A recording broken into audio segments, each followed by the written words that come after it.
کہ کہاں chairman P اے سی اور کہاں جیل کی وزارت.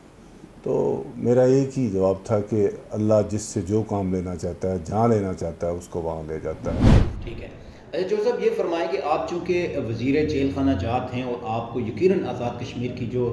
جیلیں ہیں ان کی صورتحال کا اندازہ ہوگا، اور خاص طور پہ اگر ہم مظفر آباد کی سینٹرل جیل کی بات کریں تو وہ تو آج بھی جو قیدی ہیں وہ بوسیدہ قسم کی بیرکوں میں وہاں پہ موجود ہیں، اور جو وہاں پہ سپاہی بیچارے جو ڈیوٹیز دے رہے ہیں ان کی حالت ذات دیکھ کے تو بڑا ترس آتا ہے. تو آپ نے دعوے تو آپ کی حکومت بہت زیادہ کر رہی ہے، لیکن عملی طور پہ اگر دیکھا جائے تو وہ ایک بلڈنگ ابھی تک آپ کی مکمل نہیں ہو سکی ہے، اور وہ اس شدید سردی کے موسم میں قیدی جو ہیں وہ ٹھٹر رہے ہوں گے، یقیناً انہیں بہت ساری مشکلات کا سامنا کرنا پڑ رہا ہے. آپ نے کیا اقدامات اٹھائے ہیں اس حوالے سے؟ جیل میں بھی میرا خیال ہے کہ اس کو کم از کم ہم نے ڈپارٹمنٹ ضرور بنا دیے. اور یہ میں آپ کو بتاتا چلوں کہ جیل کے سپاہی کے پاس جب میں جیل کا ڈپارٹمنٹ میں نے اس کو میرے ہینڈ اوور ہوا تو دنیا میں کوئی ایسی فورس نہیں ہے جس کا بیلٹ نمبر نہیں ہوتا، لیکن آزاد کشمیر کی جیل کے سولجر کا بیلٹ نمبر ہی نہیں تھا. اس کے ساتھ ساتھ میں یہ بھی کہہ سکتا ہوں کہ جب سے جیل بنی ہے صرف 2 بار فائر کی ٹریننگ ہوئی ہے، وہ بھی میرے ٹینیور میں. یعنی کوشش کی ہے کہ اس کو ایک باقاعدہ ڈپارٹمنٹ بنایا جائے، فارمیلٹی نہ رہے. جیلوں کی حالت یہ تھی کہ یہ جو مظفر آباد جیل ہے یہ فائبر گلاس کی جیل بنی ہوئی تھی، قیدیوں کی مہربانی تھی کہ وہاں وہ رکے ہوئے تھے. اللہ کے فضل سے یہ جیل بھی اب تکمیل کے آخری مراحل میں ہے، یعنی 2-4% کام رہ گیا ہو، باقی کام مکمل ہے اس کا. اس کے بعد بمبر جیل ہے، وہ بھی دکانوں میں جیل بنی ہے، جوڈیشل لاک اپ کہہ سکتے ہیں اس کو، لیکن اب وہ آزاد کشمیر کی سب سے بڑی جیل ہے. باغ میں بھی اور یہاں بھی راولہ کوٹ میں بھی، اور اب پلندری کے لیے بھی ہم نے 1 کروڑ 20 لاکھ روپے اس کی ریکٹو فٹنگ کے لیے. اور جو میں سمجھتا ہوں کہ یہ خدا ناستہ یہ نہیں ہے کہ میں کوئی جیلیں بنانے کا مجھے شوق ہے یا مجھے چاہتا ہوں کہ لوگ جیلوں میں رہیں. اصل مقصد یہ ہے کہ قیدی بھی انسان ہیں، ان کے رہنے کے لیے بھی اگر ان کو اچھے ماحول میں رکھیں گے، اگر وہ صاف ستھری فضا میں رہیں گے، ان کے رہنے سہنے کا اچھا ہوگا. اور کھانے کا بھی میں آپ کو بتاتا چلوں کہ جب ہم نے جیل کا چارج لیا تو تقریباً 60-70 روپے ایک پر ہیڈ تھے، جو ہم نے اب 138 روپے پر ہیڈ کھانے کے لیے موجودہ گورنمنٹ نے راجہ فاروق حیدر صاحب کی قیادت میں، میں سمجھتا ہوں یہ جس اسٹیٹ میں قیدی اور قید کیے ہوئے پرندے یا جانور بھوکے رہیں، وہ میرا خیال ہے کہ یہ سب سے بڑی بد دعا ہوتی ہے. لیکن اب اللہ کے فضل سے ٹھیک ہے مہیر حضرات اس میں لوگوں کی مدد کریں گے، لیکن یہ نہیں ہوگا کہ کھانا نہیں ہے جیل میں اور کھانے کے لیے ہم کسی کے آگے ہاتھ پھیلائیں. اچھا جوہر صاحب یہ فرمائیں کہ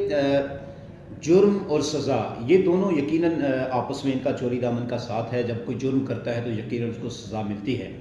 اور ہمارے جو قوانین ہیں اس کے مطابق ملزم کو جب سزا ملتی ہے، جب جیل ہو جاتی ہے تو وہ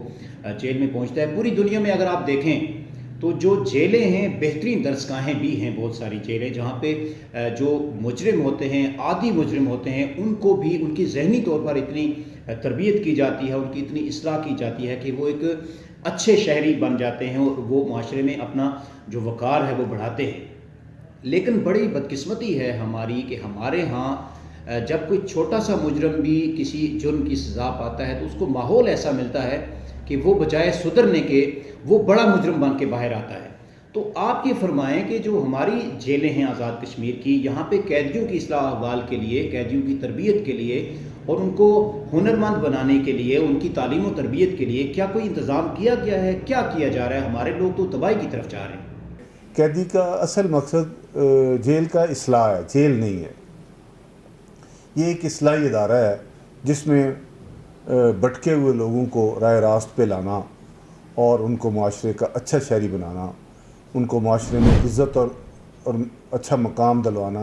یہ میں سمجھتا ہوں جیل آفیسر کی اور جیل ڈپارٹمنٹ کی ذمہ داری ہے. اور میں بالکل کہہ سکتا ہوں کہ ساری جیلوں میں 5 وقت نماز باجماعت ہر قیدی پڑھتا ہے. قرآن ناظرہ حفظ. اب یہ کووڈ کی وجہ سے ٹھیک ہے ذرا تھوڑا تسلسل ٹوٹا ہوا تھا، نماز کا تو نہیں، لیکن یہ درس و تدریس کا تھوڑا سا سلسلہ منقطع ہوا تھا. لیکن ہر جیل میں لائبریری جیسی بھی ہے، چھوٹی یا بڑی، ہم نے لائبریری کا استعمال بھی شروع کیا ہے. یہ نہیں کہ وہ کتابیں پڑھی اور ان کو مٹی کھا رہی ہے اللہ کے فضل سے، بلکہ میں نے یہ سختی سے کہا ہوا کہ ہر قیدی کو ایک کتاب ضرور دیں تاکہ وہ کچھ نہ کچھ پڑھے. اور اصل علم پڑھنے سے آتا ہے اور ان کے پاس وقت بھی بڑا ہوتا ہے. کئی لوگوں نے حفظ کیا ہے اور کئی لوگوں نے میٹرک پاس کیا ہے، کئی نے ایف اے بھی یہ کیا. جو جس سطح پہ کو قیدی سہولت چاہے ہم اس کو فیسیلیٹیٹ کرتے ہیں. بلکہ ہماری 1-2 جیل جیسے میرپور جیل ہے، اس میں کمپیوٹر لیب ہے جس میں بیک وقت 40 لوگ بیٹھ کے کمپیوٹر پہ اپنا کام کر سکتے ہیں، اور بہترین ان کو کمپیوٹر ٹیبل، کمپیوٹر چیئر، اور کوئی ایسا نہیں لگتا کہ جب وہ کمپیوٹر سینٹر میں بیٹھے ہوں تو یہ لگتا نہیں کہ یہ قیدی ہیں. صاحب یہ فرمائیے کہ جو قیدی ہیں اور جو وہاں پہ جیل میں جو سپاہی آپ کے اور دیگر جو عملہ وہاں پہ خدمات انجام دے رہا ہے، ان کی آئے روز یہ شکایات ہوتی ہیں کہ وہ بہت محدود اور بڑی قلیل تنخواہوں میں وہ گزارا کر رہے ہیں. کیا حکومت نے اس طرف بھی کوئی توجہ دی ہے؟ آپ نے اپنی منسٹری کے دور میں کیا اس طرف کوئی پیش رفت کی ہے؟ ان جو سپاہی ہیں جو آپ کے وہاں پہ جیل کی حفاظت پر مامور ہیں، جو عملہ، ان کی مراعات اور تنخواہوں کے حوالے سے کوئی اقدامات اٹھائے ہیں آپ نے؟ فورس کی سہولت کے لیے بھی میں کوشش کر رہا ہوں، اللہ کرے کہ اس میں کامیاب ہو جاؤں. کہ ہمارا اسکیل 5 ہے یہاں سپاہی کا، لیکن ہم اسکیل 7 کے لیے ہم نے گورنمنٹ کو تحریک کیا ہوا ہے. مجھے امید ہے انشاءاللہ کہ سپاہیوں، اور اگر آپ نے اس کی ابتر حالت دیکھنی ہو تو مظفر آباد جیل کے قیدی تو قیدی ہیں، جو سپاہی جن بیرکوں میں اپنی زندگی گزارتے ہیں شاید وہ جیل سے بھی بدتر تھیں، لیکن اب اللہ کے فضل سے وہ بہترین بیرک میں رہتے ہیں سردی اور گرمی سے. اور دوسری بات یہ کہ ہم نے اپنی مدد آپ کے تحت کم از کم اب تک میں کہہ سکتا ہوں کہ 12-13 لاکھ روپے سے ہم نے یار جیل میں گرم پانی کے لیے گیزر لگوا کے دیا ہے. جن جیلوں میں پانی کا بندوبست نہیں تھا وہاں پانی کا بندوبست کر کے دیا ہے. اگر خدا نخواستہ کوئی ایمرجنسی ہو تو ہم میڈیسن بھی اپنے پاس سے گورنمنٹ بھی دیتی ہے، لیکن ہم اپنے پاس سے بھی، اور اب بھی میرے خیال میں 2-3 لاکھ روپے اس فنڈ میں پڑے ہوں گے جس کا ہم نے چارج دیا ہے. یہ سپرنٹ جیل جو اب مظفر آباد کاظمی صاحب ان کے پاس ہیں، کوئی ایمرجنسی کسی سپاہی کے ساتھ ہو جائے، کسی قیدی کے ساتھ ہو جائے، تو بجائے اس کے کہ ہم اس کی منظوری لیتے پھریں، ہم کوشش کرتے ہیں کہ اس کو فوری ریلیف دیا جائے، کیونکہ وہ قید میں اس کا پہلا حق ہے کہ ہم اس کا ایسے ہی خیال رکھیں جیسے باپ اپنی اولاد کا خیال. چور صاحب دیکھیں کہ مسلم لیگ نون کی حکومت سے پہلے جب آپ نے انتخابی مہم چلائی ہے، مسلم لیگ نون کے جو رہنما ہیں جو اس وقت الیکٹڈ موجود ہیں گورنمنٹ میں، بڑے بڑے دعوے کیے گئے تھے کہ ہم جو ہے وہ تارے توڑ کے زمین پر لے آئیں گے اور تعمیر و ترقی کے جال بچھا دیں گے. اگر ہم اس حوالے سے دیکھیں آپ کی 4 سالہ کارکردگی کو، اپوزیشن کی جو اپوزیشن جو واویلا کر رہی ہے وہ تو ایک طرف ہے کہ آپ کا ترقیاتی بجٹ کہاں جا رہا ہے اور آپ کا جو ترقیاتی منصوبے ہیں ان کی کیا صورتحال ہے، لیکن اصل اپوزیشن جو ہے وہ تو سول سوسائٹی ہے. اگر ہم کیپٹل سٹی کی بات کریں تو مظفر آباد کو چاروں طرف سے جہاں سے آپ انٹرسٹ لیتے ہیں، جہاں سے آپ انٹر ہوتے ہیں، وہ ٹوٹی پھوٹی سڑکیں اور وہی اسی طرح کی جو ہے نا گلیاں اور محلے وہ ٹوٹے پھوٹے وہ ہمارا استقبال کر رہے ہوتے ہیں. یہاں پہ جا بجا جو کوڑا کرکٹ کے ڈھیر نظر آتے ہیں، گندگی ہے، اور مطلب روڈ انفراسٹرکچر کو دیکھ لیں یا آپ دیگر جو بیسک انفراسٹرکچر ہے اس کو دیکھ لیں، اس کا کوئی نام و نشان ہمیں خاص طور پہ جو کیپٹل سٹی ہے یہاں پہ تو نظر نہیں آتا ہے. دیگر اضلاع کی بات کریں، نیلم والے لوگ اپنی جگہ پہ رو رہے ہوتے ہیں،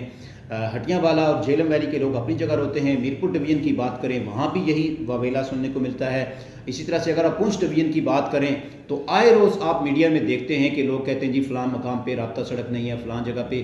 پانی نہیں ہے، سیوریج نہیں ہے. مطلب یہ مسائل کا ایک بہت بڑا انبار ہے اگر اس کو ہم اس طرف چلے جائیں تو بات دور نکل جائے گی. آپ سے یہ جاننا چاہوں گا کہ آپ اپنی جو 4 سالہ کارکردگی ہے حکومت کی اس کو کس طرح سے دیکھتے ہیں؟ میں اس میں عرض کرتا چلوں کہ جو ہی آپ پاکستان میرا بھی ملک ہے، آپ کا بھی ملک ہے، اور پاکستان سے جتنی محبت ہم سب کو ہے، میرا گھر بھی وہیں ہے. لیکن مجھے یہ کہنا پڑتا ہے کہ جو ہی آپ پاکستان سے کشمیر میں داخل ہوں تو اس کے روڈ بتاتے ہیں کہ یہاں ڈیولپمنٹ ہوئی ہے. ٹورسٹ جب یہاں سے ہو کے جاتا ہے تو وہ ضرور آپ دیکھیں ٹورزم کتنا بڑا ہے. اگر ڈیولپمنٹ نہیں ہوئی تو پھر ٹورسٹ کس طرح بڑھیں گے. ایجوکیشن کے معاملے میں بھی یہ آپ کے ہائی اسکول، کالجز، اور میں سمجھتا ہوں کہ اپوزیشن کا کام تنقید کرنا ہے، ان کو مثبت تنقید کرنی چاہیے اور ہمیں ان کی رہنمائی چاہیے بھی کہ وہ تنقید کریں گے تو ہماری اصلاح ہوگی. لیکن میں سمجھتا ہوں کہ تنقید برائے تنقید نہیں کرنی چاہیے. پرائم منسٹر آزاد کشمیر نے جس طرح روڈ انفراسٹرکچر اور رورل ڈیولپمنٹ پہ توجہ دی ہے، یہ بالکل اس میں کوئی آپ کسی بھی حلقہ کا وزٹ کر لیں، وہاں کی سڑکیں، گلیاں، نالیاں، اسکول، یہ آپ کو بتائیں گے کہ یہاں کسی ایک اچھے حکمران کی، راجہ فاروق حیدر، میں سمجھتا ہوں کہ ساری ٹیم، لیکن جب تک ٹیم کا کپتان ٹھیک نہ کام کرے، ٹیم تو پاکستان میں بھی شاید کپتان کی ہے، بہرحال اس کو میں نہیں ڈسکس کروں گا کیونکہ پاکستان ہر لحاظ سے ہمارے لیے قابل احترام ہے. جوہر صاحب، آپ کا تعلق مہاجرین جموں کشمیر کے حلقے سے ہے، اور یہ بات تو چلیں پھر کبھی انشاءاللہ آپ سے اگر ہوئی تو ہوگی کہ مہاجرین کے حلقوں سے جو لوگ الیکٹ ہو کے آتے ہیں ان کے اوپر کتنے ووٹ لے کے آتے ہیں، اور وہ کتنی بڑی ریاست کے اوپر جو ہے وہ ان کو اقتدار ملتا ہے، اور وہ جھنڈی سے کیا فائدے حاصل کرتے ہیں. لیکن ہم اس طرف نہیں جاتے. ہم دوسری بات کرتے ہیں کہ اگر ہم کہیں تو یہ بیجا نہیں ہوگا کہ جو مہاجرین جموں کشمیر ہیں حقیقت میں تحریک آزادی کشمیر کے اصل وارث وہی ہیں. لیکن اس وقت اگر ہم صورتحال دیکھیں، 500 سے زیادہ دن مقبوضہ کشمیر میں لاک ڈاؤن کو ہو چکا ہے، اور آزاد کشمیر حکومت جو کہ بیس کیمپ کی انقلابی حکومت کہلاتی ہے اور تحریک آزادی کشمیر کی وارث وہ حکومت کہلاتی ہے، لیکن افسوس کے ساتھ یہ کہنا پڑ رہا ہے کہ 4 آدمی بھی آپ کی حکومتی پلیٹ فارم سے آج تک اس ایشو پر نہیں نکالے گئے. تو آپ کیا کہیں گے کہ جو کشمیر پالیسی اس وقت حکومت پاکستان کی ہے اور آزاد کشمیر حکومت کی جو پالیسی چل رہی ہے وہ کیا ہے؟ کشمیری کہاں جائیں، کس کے سامنے اپنا رونا روئیں؟ دیکھیں میرے بھائی، پاکستان ہمارا وکیل ہے اور یہ بات آن ایئر ساری دنیا میں جائے گی. میں سمجھتا ہوں کہ جب تک کسی ملک کے معاشی حالات ٹھیک نہ ہوں، جب تک وہاں کی اندرونی صورتحال ٹھیک نہ ہو، جب تک وہاں کی سیاسی معاملات ٹھیک نہ ہوں، تو میرے خیال میں وہ وکیل بھی اس کے اپنے معاملات ٹھیک نہیں ہوں گے. لیکن میں سمجھتا ہوں کشمیر کے لیے جو بھی کر سکتے ہیں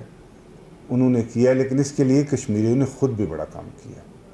اور میری یہاں پہ ایک تجویز ہے آپ کے چینل کے وساطت سے کہ کشمیر کے 3 پورشن بنتے ہیں: مقبوضہ، آزاد اور ڈائسپورا، جو بیرون ملک لوگ ہیں. ابھی سکھوں نے اپنی ایک تحریک آزادی شروع کی تھی، اس میں انہوں نے 2020 کو اپنا ریفرینڈم کا سال قرار دیا کہ ہم پوری دنیا میں جہاں جہاں بھی سکھ ہندوستان سے ہجرت کر کے گئے ہیں، جہاں جہاں بھی آباد ہوئے ہیں، وہاں ریفرینڈم کرائیں گے تاکہ دنیا کو یہ پیغام جائے کہ ہم ایسی قوم ہے. حالانکہ ان پہ کوئی غاصبانہ قبضہ نہیں کیا گیا تھا. وہ جو ڈیوائڈ ہندوستان ہوا تھا اس میں وہ ہندوستان میں شامل ہوئے تھے اپنی مرضی سے، لیکن ہم پہ ہندوستان نے جبراً قبضہ کیا تھا. اور اس جبری قبضے کے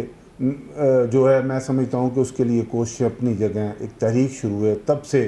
کس کا نام لیں، میں کشمیری مجاہدین کو، کشمیری لیڈران کو سلام پیش کرتا ہوں، اور ان ماؤں، ان بیٹیوں اور بہنوں کو میں سمجھتا ہوں جو جدوجہد انہوں نے کی ہے شاید دنیا میں اس کی مثال نہیں ملتی. میں عرض کروں، یہ جو میری یہ خواہش ہے یا میری یہ پاکستان گورنمنٹ سے استدعا ہے، اور میری کشمیری جو قیادت ہے، حریت کے لوگ ہیں، ان سے بھی یہ ہے کہ وہ اس سال کو نہیں تو اگلے سال کو کم از کم کشمیر کے ریفرینڈم کا سال قرار دیں، جہاں جہاں بھی کشمیری دنیا میں آباد ہیں ایک دن ان کی ووٹنگ ہو، اور اس میں دو ہی باتیں ہوں کہ آپ آزادی چاہتے ہیں یا ہندوستان کے ساتھ رہنا چاہتے ہیں۔ تو اگر آزادی چاہتے ہیں تو پھر میں سمجھتا ہوں کہ کوئی ایسا بھی کشمیری نہیں جو آزادی نہیں چاہتا، اور اگر یہ ریفرینڈم کرایا جائے تو ان ملکوں میں جہاں ہمارے کاز کا لوگوں کو علم نہیں ہے وہاں بھی یہ بات جائے گی، انٹرنیشنل میڈیا اسے کوریج دے گا، اس کو سوشل میڈیا کوریج دے گا، اور یہ اتنی بڑی تحریک ہوگی آزادی کے لیے، شاید اللہ کرے یہ سنگ میل ثابت ہو۔ ٹھیک ہے، لیکن یہ فرمائیں کہ کیا وجہ ہے کہ اگر آپ کہتے ہیں کہ حکومت یہ بلیم کرتی ہے، حکومت یہ دعویٰ کرتی ہے کہ وہ انٹرنیشنل فورمز پر پاکستان نے ہماری آواز اٹھائی ہے، کشمیریوں کا کیس جو ہے وہ UN میں پیش کیا ہے، لیکن وہ جو شفافیت ہے انڈین فورسز کی مقبوضہ کشمیر میں جو آئے روز خانہ تلاشی کے نام پہ ہماری ماؤں بہنوں بیٹیوں پر تشدد کیا جا رہا ہے، کشمیریوں کو ایون ہسپتال نہیں جانے دیا جا رہا ہے، مساجد کو وہاں پہ تالے لگے ہوئے ہیں، اگر ہمارا کیس اتنا سٹرانگ طریقے سے انٹرنیشنل فورم پہ پہنچا ہے تو کیا وجہ ہے بھارتی مظالم میں کمی کیوں نہیں آ رہی ہے؟ دیکھیں بات یہ ہے کہ ظلم جو ہے نا کہیں بھی ہو، ظلم سے معاملات ختم نہیں ہوتے بلکہ معاملات بڑھتے ہیں اور وہ پھیلتے ہیں۔ ہندوستان کا جو اس وقت کا سیٹ اپ ہے جو نریندر مودی کی قیادت میں ہے، دیکھیں نا کل اس کو گجرات کا قصاب کہتی تھی امریکن گورنمنٹ، اس کو ویزا دینے کے لیے امریکن ایمبیسی تیار نہیں تھی، لیکن آج صرف اس لیے کہ اس کی معیشت بڑی ہے ان کو، لیکن یہ ظلم اور زیادتی جو ہے اس سے کشمیر کا مسئلہ ہائی لائٹ ہوا ہے، دبا نہیں ہے۔ آپ زمینوں پہ قبضہ کر سکتے ہیں، انسانوں پہ قبضہ نہیں کیا جا سکتا، کسی کے دل پہ قبضہ نہیں کیا جا سکتا، کسی انسان کو نہیں دبایا جا سکتا۔ جتنی زور سے آپ دبائیں گے وہ اتنے پریشر سے اٹھے گا۔ انشاءاللہ مسئلہ کشمیر اب پوری دنیا میں ایک مسئلہ بنا ہوا ہے جس کی شاید پہلے اتنی یہ اور صرف یہ ہندوستان کے ظلم، زیادتی اور بربریت کی وجہ سے اس کو اتنا دنیا میں یہ ابھی 24 تاریخ کو یورپی یونین میں شاید یہ پہلی بار ہے کہ وہاں پارلیمنٹ میں کشمیر کے متعلق کشمیر کی آزادی پہ